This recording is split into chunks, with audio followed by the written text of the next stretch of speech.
Para hoy mi plan sería, pues, terminar esta presentación con principios de microscopía electrónica, ver algunos componentes importantes del microscopio electrónico de barrido, que también van en el de transmisión, y quizás al final empezar a ver imágenes de microscopía electrónica de barrido para ir comparando con lo que tenemos hasta el momento, que sería microscopía óptica, difracción de rayos X, ¿verdad? Como otros métodos de caracterizar.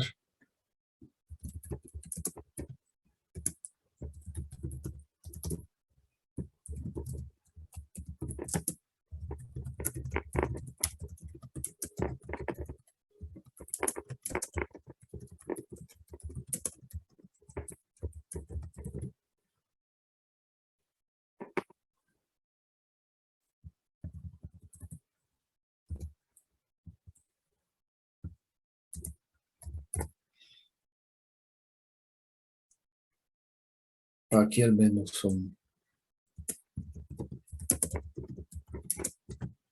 dos. Y quizás comenzar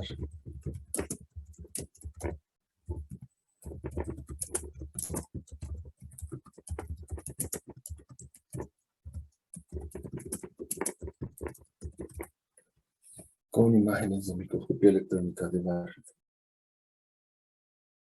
Hoy es el último día de noviembre y según tengo entendido, vamos a trabajar un par de semanas, a lo mejor 3, en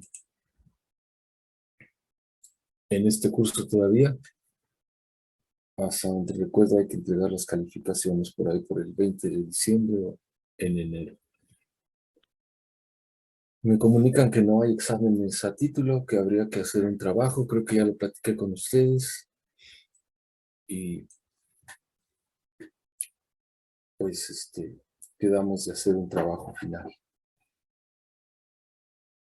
¿De acuerdo? ¿O me equivoco mal? Mi memoria me falla.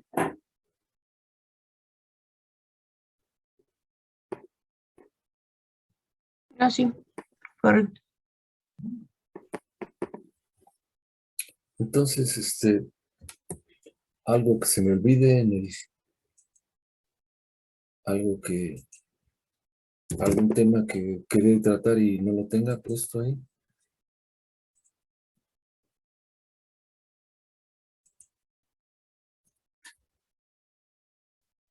Creo que ¿Nada? no. Muy bien, entonces podemos comenzar con lo que estábamos viendo en la clase anterior.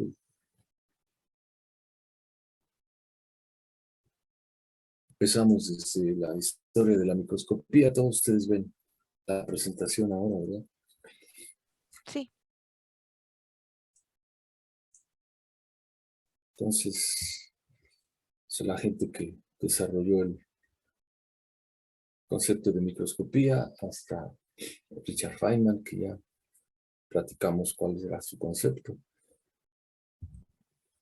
Y pues este es el microscopio, ¿verdad? Con una fuente de electrones, digamos cañón, con lentes condensadoras que producen un haz fino para que llegue a la muestra. Estamos hablando de electrones en todos casos. Después de las lentes condensadoras viene la muestra, que está metida en la lente objetiva. Ahí es la más importante de todo el microscopio. Se forma la imagen. En el caso del microscopio de transmisión, pues hay todavía lentes subsecuentes para formar una imagen de manera óptica, con lentes intermedias y lentes proyectoras. Normalmente se veía la imagen aquí en la cámara de proyección con una pantalla fluorescente que permitía traducir la intensidad de los electrones en luz y poder nosotros ver pues la imagen transmitida. Actualmente se usan más bien aquí tarjetas o sensores que produzcan las imágenes en monitores después de un proceso de transformación. El microscopio de barrido no tiene lentes después de la muestra. El microscopio de barrido simplemente enfoca los electrones, trata de ser el haz tan pequeñito como sea posible. La función principal de todas las lentes del microscopio de barrido es hacer un haz tan pequeñito como sea posible para escanearlo sobre la muestra. Las ventajas o las desventajas de un microscopio electrónico sobre uno de luz, pues ya las vimos, ¿verdad? En un caso tenemos electrones, ¿verdad?, que se usan como luz, con longitudes de onda que son inversamente proporcionales a su energía. Mayor energía, menor longitud de onda. En lugar de usar lentes de vidrio y el índice de refracción para producir imágenes o condensar la luz sobre la muestra, pues se usan lentes electromagnéticas. Cuando queremos magnificar en el microscopio óptico, ajustamos las lentes, movemos una con menor distancia focal y aumenta la amplificación. Pero en este caso, para lentes electromagnéticas, simplemente la distancia focal se cambia, cambiando la corriente a través de las bobinas que conforman una lente electromagnética. Cuando vemos la muestra en el microscopio óptico, lo hacemos con las lentes oculares. En el microscopio de transmisión o de barrido, se usaba una pantalla fluorescente, como decía, y actualmente es una cámara digital, en donde se transforma cuántos electrones llegan, o sea, la intensidad, en un contraste, ¿verdad? En el microscopio óptico no se necesita vacío, algunas veces se pone en medio, en la lente objetiva, en aceite, para tratar de cambiar el índice de refracción también ahí. Pero en el microscopio electrónico siempre se usa vacío, la muestra tiene que introducirse para ser vacío y que no haya interferencia indeseable con el haz de electrones. Entonces, aquí es donde estábamos viendo que todo esto que tiene el microscopio electrónico permite que la resolución sea mayor, ¿verdad? ¿Qué es resolución? Pues la capacidad de distinguir entre dos objetos adyacentes o fuentes de luz, o entre dos longitudes de onda casi iguales, ¿verdad? Si podemos distinguir eso, pues tenemos buena resolución. Mientras esa distancia sea más pequeña, la resolución aumenta. Poder de resolución es la habilidad para hacer que puntos o líneas que están cercanamente juntas o que están muy juntas en un objeto se distingan en una imagen. Poder de resolución y resolución, conceptos que nos hablan qué tanto podemos ver, observar en una imagen. Si podemos observar dos objetos que están separados, una distancia muy pequeña y los vemos separados, tanto la resolución como el poder de resolución son buenos, ¿verdad? Nos ayudan a distinguir objetos en la imagen. de la muestra, ¿verdad? Ahí, por ejemplo, pues vemos el poder de resolución de los ojos, ¿verdad? No alcanzamos a distinguir diferencias en estos puntitos. Cuando lo amplificamos, pues podemos ver ciertas cosas, aunque aquí ya se están traslapando los objetos. La imagen tiene una resolución, entonces, hasta cierto punto limitada, ¿verdad? Y el microscopio nos ayuda a aumentar la capacidad de resolución de nuestros ojos. Entonces, ejemplos diferentes. Ahí tenemos detalles. Lo amplificamos, lo vemos mejor en el microscopio, pero amplificación es una cosa. Se puede hacer de muchas maneras. Lo importante es la resolución. ¿Con qué detalle podemos observar? ¿Cuáles son las distancias muy juntas? Están muy cercanas entre sí y que podemos distinguir como dos objetos. Un buen microscopio entonces nos permite amplificar las cosas, pero más que nada nos permite resolver objetos muy cercanos. Entonces, aquí está una longitud de onda de baja frecuencia, una de más frecuencia. En esta observamos una pobre resolución. En esta observamos una buena resolución. ¿Cuál es la diferencia entre estas dos? La longitud de onda. ¿Cuál es la longitud de onda en este caso comparada a esta? Pues una menor longitud de onda. Una menor longitud de onda mejora la resolución, como podemos ver aquí, ¿no? Los electrones tienen una menor longitud de onda que la luz visible, sin duda. De ahí que les pidiera que investigaran pues, acerca de la longitud de onda, ¿verdad? De las radiaciones. Cuando los electrones aumentan su energía, la longitud de onda disminuye. Les voy a mostrar esa parte en otra presentación, pero pues es parte de esta explicación. ¿Por qué la longitud de onda más baja nos produce una mejor resolución que una longitud de onda más grande? O, como está aquí, baja frecuencia y alta frecuencia. Alta energía, baja energía en el caso de electrones. ¿Alguna pregunta?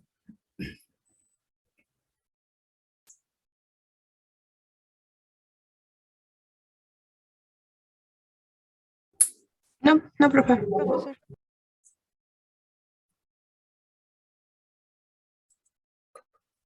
Entonces los electrones, ¿ya? Parte del átomo, junto con neutrones, protones, ¿ya?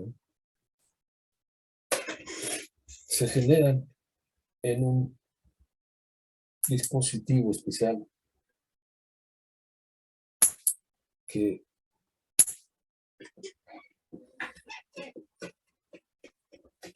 produce en el filamento una emisión de electrones, produce un haz. Estos dispositivos se conocen como cañón de electrones. Los cañones de electrones funcionan de tal manera que al pasar una corriente a una determinada energía, electrones de la fuente del filamento pueden vencer la función trabajo, la función necesaria para escapar, perdón, la energía necesaria para escapar del átomo. En otras palabras, al pasar una corriente y quizás calentar el filamento, se vence la función trabajo. Entonces, al vencer la función trabajo, se emiten electrones, por supuesto, se emiten en todas direcciones. Y lo que nosotros deseamos, desde el punto de vista de microscopía electrónica, de barrido, de transmisión, es que se dirijan hacia abajo. Para eso, se usa aquí un pequeño campo electrostático, ligeramente más negativo que los electrones que se están produciendo, y con eso se logra que pues, los electrones se condensen y viajen en la dirección que desean. Además de eso, pues el filamento en este sistema funciona como el cátodo, que está conectado en un circuito eléctrico a un ánodo, de tal manera que los electrones que se condensan con el cilindro de Wernicke, con un campo electrostático ligeramente más negativo, pues vayan hacia abajo, ¿no? En la dirección de la cruz. Por aquí tengo una presentación en donde se nota un poco mejor ese procedimiento. Antes de eso, ¿alguna pregunta, alguna duda hasta aquí de cómo se generan los electrones? No, no, profe. ¿Todo bien? Sí, todo bien.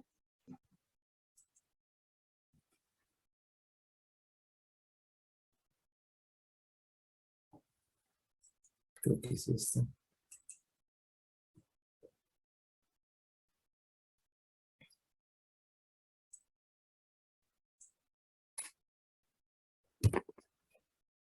Entonces, normalmente, pues,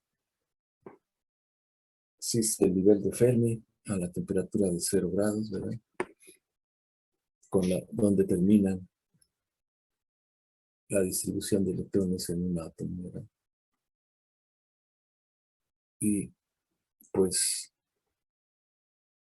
cuando aumenta la temperatura, se forma una distribución como esta que está aquí, ¿verdad? Aquí está un esquema en donde para liberar los electrones, pues necesitan alcanzar este nivel de energía, ¿verdad? Así podrían escaparse.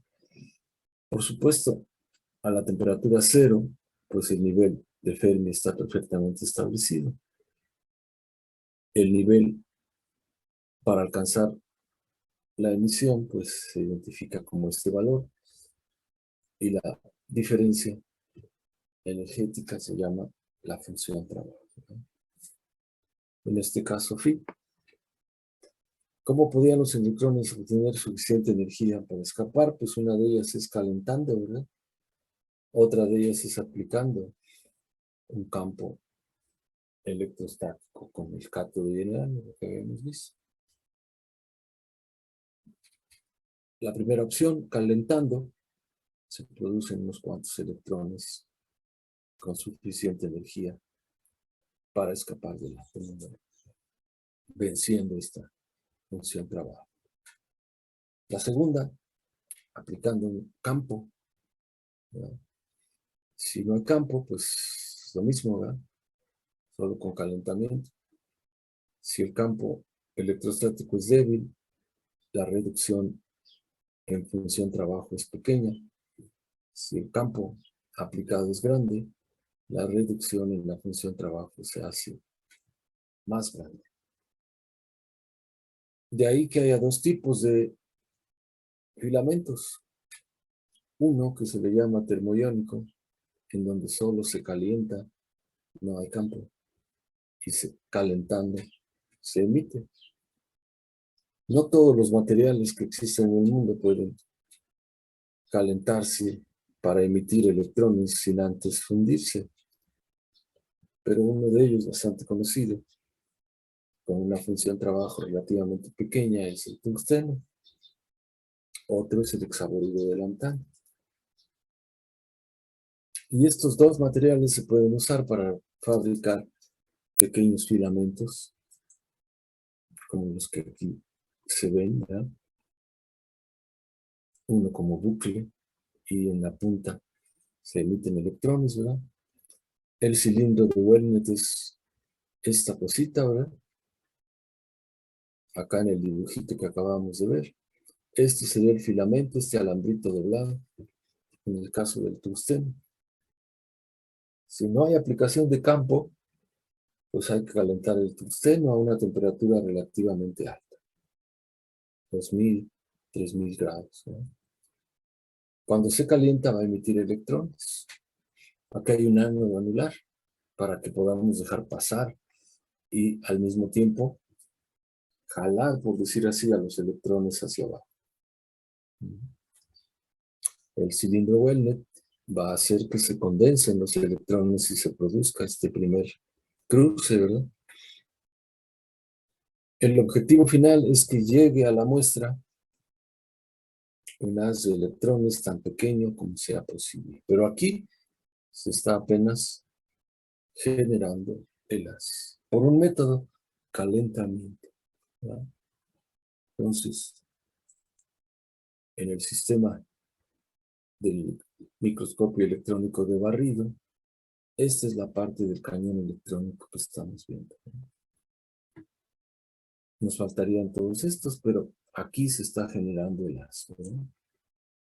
Decíamos, hay electrones termoiónicos que producen un haz de electrones por calentamiento, ¿no? No son muy caros y se pueden producir buenas cantidades de electrones. ¿Alguna pregunta hasta aquí?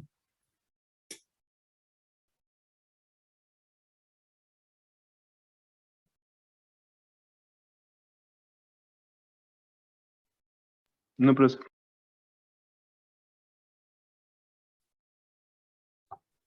No, profe.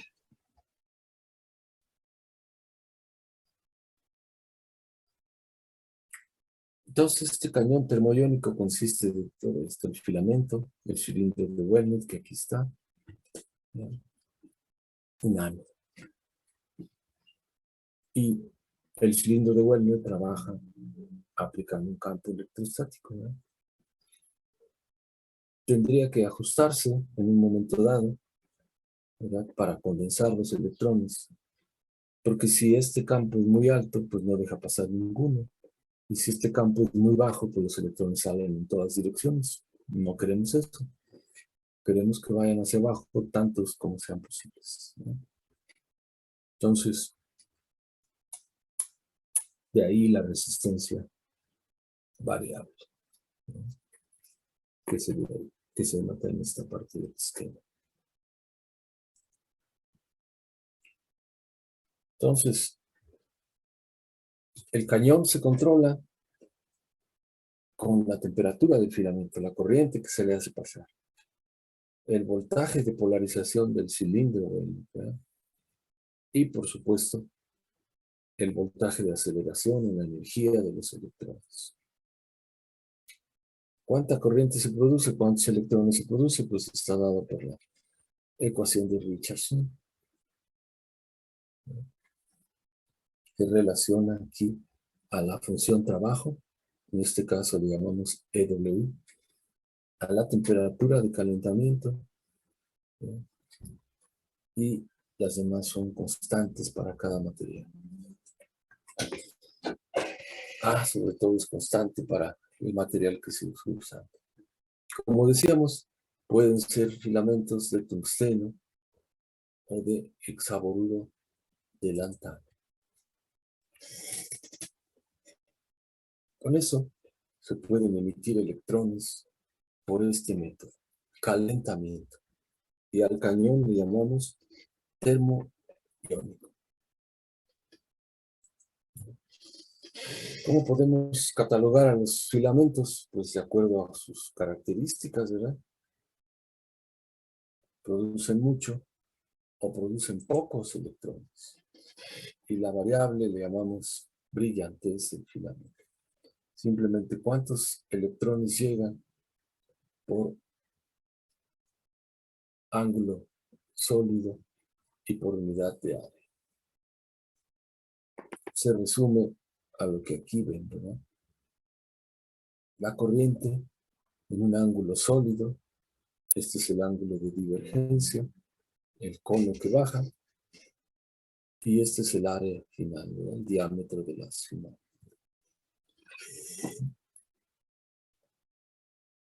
Ese es un valor de cuánto produce un filamento. Queremos que produzca tanto como sea posible. La máxima es cuando no hay pérdidas, entonces simplemente sustituimos la densidad de corriente esperada de Richardson aquí, ¿verdad? Y tendríamos un valor máximo posible. Como les decía, el tungsteno, el hexavaluro de lantano son materiales usuales porque tienen una función trabajo relativamente pequeña. El tungsteno, alrededor de 4.5 electronvolts.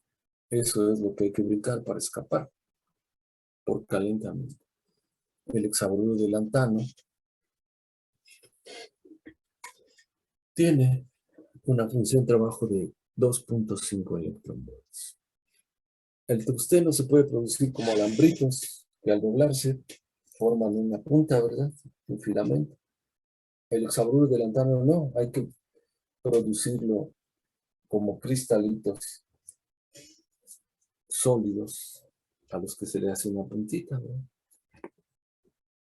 De ahí que hablemos que la función trabajo, cuando los cristalitos están alineados en la dirección 1, 0, 0, para que podamos ver el plano 1, 0, 0 cuando se está emitiendo, pues la función trabajo sea baja, más baja que en el caso de tungsteno. Producen una mayor corriente eléctrica, ¿no? ¿Alguna duda hasta aquí?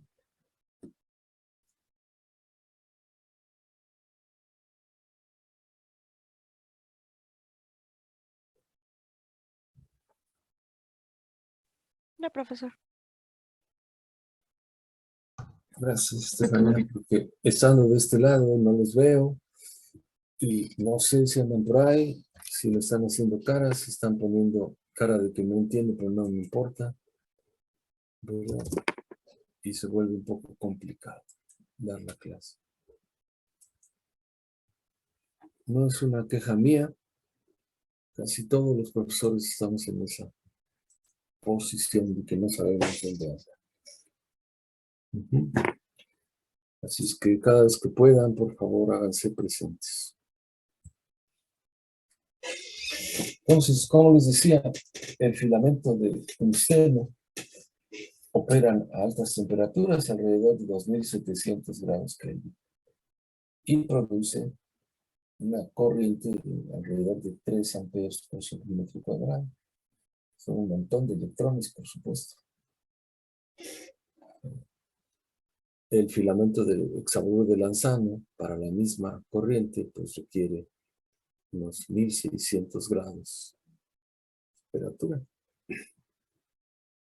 Pero normalmente se opera a una temperatura un poco más alta y pues alcanza una emisión, una densidad de corriente pues mucho más alta. Como ustedes pueden ver, más de 10 veces la corriente o área o densidad de corriente comparada con el filamento de tungsteno. Filamentos termoiónicos, ¿verdad? O termiónicos, como les ponen aquí.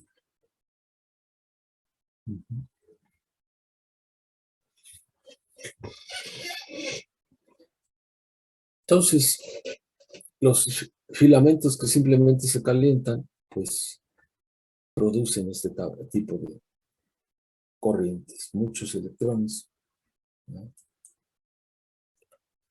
¿Qué es lo que hace el voltaje de polarización? el voltaje de polarización, decíamos, en el caso del cañón, un componente que enfoca los electrones, no deja que se dispersen en todas direcciones, como debería hacerlo si no existe, ¿verdad? Sino que produce el haz que se dirija hacia abajo. Es un campo electrostático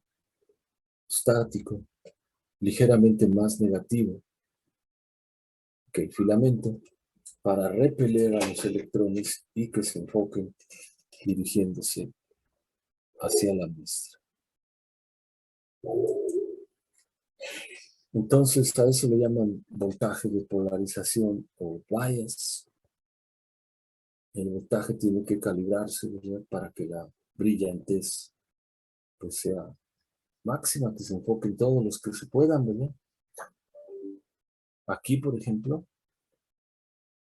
ponemos a la brillantez en función del voltaje del bias. Hay un voltaje del bias que está condensando a todos los electrones y está produciendo, ¿verdad?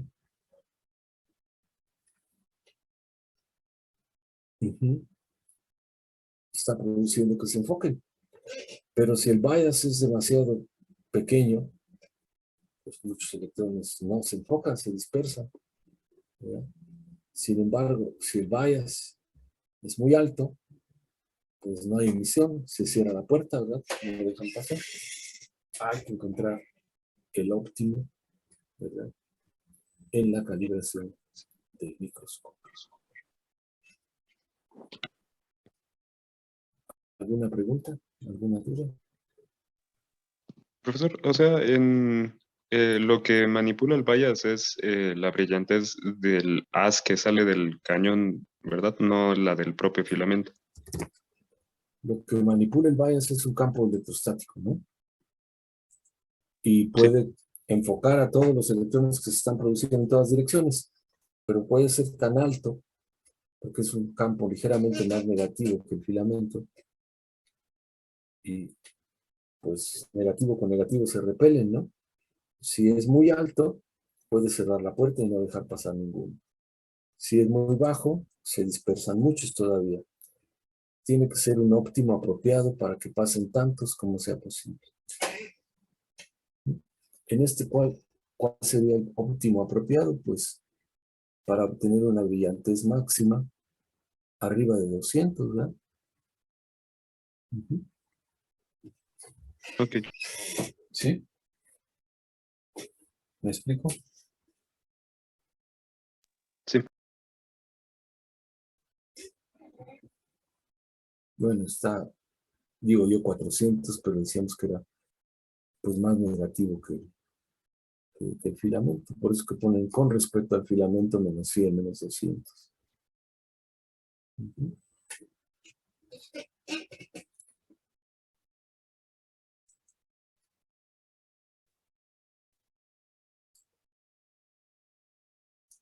Otro aspecto importante aquí en la operación del microscopio es qué tanta corriente le hago pasar al filamento para que emita tantos electrones como sean posibles.